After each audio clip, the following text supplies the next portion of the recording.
unataka? Naomba unielewe Mkwati. Kuanzia leo mimi na wewe basi. Tukikutana barabarani pita kushoto nipite kulia. Umenielewa? Hapana. Nini? Nini hapa nyumbani kwangu?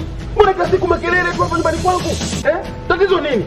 Wewe nenda ndani kanisaidie na wewe nenda kachukua mizigo yako twende kwa mtu. Ukitaka mahusiano yaendelee kati ya mimi na wewe, naomba kwanza urudiane na mke wako. Wewe, haraka sana. Damn it. Wewe sasa hivi una mkeo. Kwa maswala ya Recho, achana nayo. Unachamba ombea kwa mchumba eti sio mimi.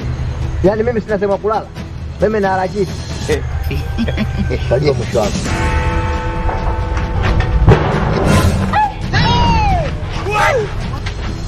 Ina maana unioni? Mpaka unanigonga na mlango. Ningekuona ningekugonga. Kwa upesi kuwa na mawazo sana kiasi kama hicho.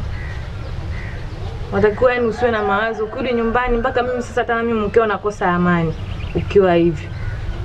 Mimi ujinga kama mimi ndo sipendi. Mimi nasikiliza Taifa Habari hizi. Mtu kaenda na kirungu. Wewe unakuja zako. Sasa hizi shemeji.